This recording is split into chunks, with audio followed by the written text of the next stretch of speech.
अस्सलामुअलैकुम। Introduction to vowels and consonants. बहुत ही दिलचस्प टॉपिक्स की तरफ अब हम आ गए हैं। सो डियर स्टूडेंट्स, पहले तो ये समझ लें वावल नहीं वाउल्स। वाउल्स तो डिक्शनरी कैसे चेक करनी है, इन्हीं बातों पर बुनियाद बनाकर मैंने वजाहत के साथ बात की हुई है कि आपने ऑनलाइन डिक्शनरी जो है ऑक्सफोर्ड एडवांस लर्नर डिक्शनरी कैसे देखनी है, इस पर मेरी वीडियो है। उस वीडियो का लिंक इस वीडियो के डिस्क्रिप्शन बॉक्स में मैं दे दूंगा। तो ये नहीं है कि आप पूरा कोड पढ़ें पहले फिर डिक्शनरी, आप वहाँ जाकर देखें कि डिक्शनरी कैसे आपने करनी है डाउनलोड और कैसे आपने वर्ड देखने हैं। तो साथ साथ अब से आप आइंदा उस डिक्शनरी को फॉलो करें तो बेहतर है आप Oxford advance learner dictionary follow करें। आमतौर पर यही पढ़ाया जाता है कि ए ई आई ओ यू वाउल्स हैं, तो बिल्कुल ये वाउल्स हैं, लेकिन ये वाउल लेटर्स हैं और 21 कॉन्सोनेंट लेटर्स हैं। तो अब ये अभी से इस बात को समझ लें कि कुछ ज़ुबानें होती हैं जिन्हें कहते हैं फोनिक लैंग्वेजेस। जितने अल्फ़ाबेट लिखे हैं, जितने जो लेटर्स हैं लिखे हैं, उतनी ही आवाज़ें हैं। जैसे अरेबिक है, जितने लेटर हैं 36 या 37 उतनी ही आवाज़ें हैं। उर्दू में भी ऐसे ही है, तो अलहदा से हमें सिंबल्स की ज़रूरत नहीं पड़ती। इंग्लिश और बहुत सारी ज़ुबानें हैं, इन्हें कहते हैं non phonic languages. Phonic mean having, phone mean sound, आवाज़, कि इनकी आवाज़ें नहीं हैं। मतलब ये है कि साउंड जो है ये लिखने के लिए हैं, आवाज़ों के लिए, और है 44 साउंड्स हैं इंग्लिश में, जो कि पिछले टॉपिक में बात हुई है IPA के तहत 44 साउंड्स हैं जो ऑक्सफोर्ड एडवांस्ड लर्नर डिक्शनरी इस्तेमाल करती है, या लॉन्गमन डिक्शनरी या Cambridge dictionary, BBC world radio और BBC वर्ल्ड टेलीविज़न। तो उसके मुताबिक ये वाउल्स और कॉन्सोनेंट्स हैं असल में।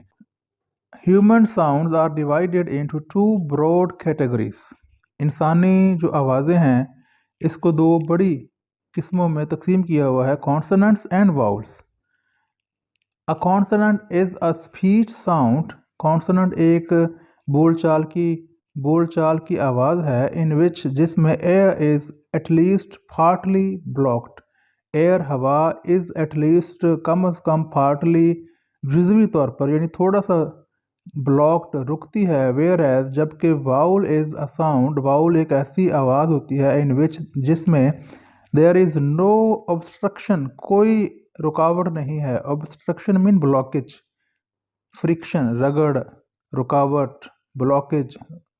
फाउंड कोई रुकावट नहीं मिलती। एंड द एयर पासिस और हवा गुजरती है थ्रू द कैविटी, कैविटी में से फ्रीली, आज़ादाना तरीके से, यानी ये जो मुंह का गला है इसमें से आज़ादाना तरीके से आवाज़ गुजरती है। तो स्टूडेंट्स समझें इस बात को कि हमारी जो हम आवाज़ें बोलते हैं, जो हम हैं कोई भी ज़ुबान बोलते हैं, ये तकरीबन आप ये कह लें कि स्टमक के ऊपर से लेकर, इसे स्टमक से ऊपर से लेकर गले के जो हिस्सा है इसे कहते हैं लेरेंक्स। तो लेरेंक्स पूरा इन्वॉल्व होता है बोलने में, और फिर थ्रोट, गला, फिर हमारा तालू का पिछला हिस्सा, तालू का अगला हिस्सा, हमारे दांत, हमारी ज़ुबान की नोक, दांतों की जड़ें और हमारे होंठ, ये सारे इन्वॉल्व होते हैं ज़ुबान में, इंग्लिश ज़ुबान बोलने में। क्या कि कॉन्सोनेंट अदा करते हुए जिस तरह ना, फ़र्ज़ करें अब हम पहले लेटर की मिसाल लेते हैं, जैसा कि बी जब हम कहते हैं दोनों होंठ मिलते हैं। सी हमारी जो ज़ुबान की नोक है वो दांतों के साथ टच करती है।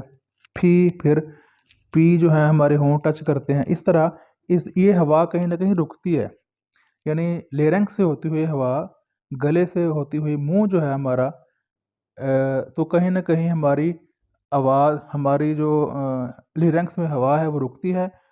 आप ये सिंपल भी समझ लें कि हमारी ज़ुबान कहीं ना कहीं टच करती है, या तालू के ऊपर की तरफ जाएगी, या दांतों की जड़ों को टच करेगी, दांतों के पिछले हिस्से को टच करेगी। ये बन जाता है कॉन्सोनेंट। अगर आप अदा करें ए ई आई ओ यू, आप नोटिस करें, अदा करें तो नोटिस करें, साथ साथ गौर करें आपकी जो ज़ुबान है कहीं टच नहीं कर रही, तो आप निस्बतन आज़ादी के साथ बोल रहे हैं, कहीं रुकावट नहीं हुई। इसे कहते हैं in vowels no obstruction, no blockage of air, but in consonants there is blockage of air. ये हुए आपके consonants and vowels. Consonant is classified in terms of the places and manners of articulation and voicing, whereas a vowel is classified in terms of the position of tongue. मैंने जो बात की है ना, अभी जो बात की है कि जो कॉन्सोनेंट्स होते हैं इनकी तकसीम की गई है टर्म्स ऑफ के लिहाज से, प्लेसेस जगह, जिसे उर्दू में हम कहते हैं मखारिज। नूरानी कायदा पढ़े ना, मखारिज के आवाज़ को कहाँ से निकालना है, गले के निचले हिस्से से, गले के ऊपर से, हलक जैसे कहते हैं। अब गोल हा और दूसरा जो हलवाई वाला हा, और तालु, ज़ुबान को तालु की तरफ लेकर जाना है, दांतों के साथ टच करना है या दांतों की जड़ों के साथ टच करना है, इसे कहते हैं मखारिज या इंग्लिश में places of articulation and manners of articulation. और में मुख्तलिफ अंदाज हैं कि कुछ अल्फाज को बारीक करके पढ़ना है या मोटा करके पढ़ना है।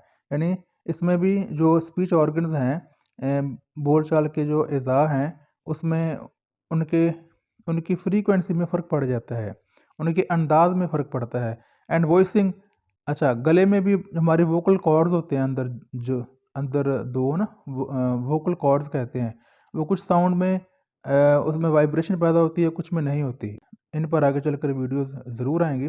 वेयर एज जबकि अ वाउल इज़ क्लासिफाइड, वाउल की तकसीम की जाती है इन टर्म्स ऑफ के लिहाज से द पोजीशन ऑफ टंग, सिर्फ ज़ुबान की जो हालत है, ज़ुबान की पोजीशन है। यानी ई, अब ज़ुबान नीचे रह रही है, ए थोड़ी सी ऊपर है।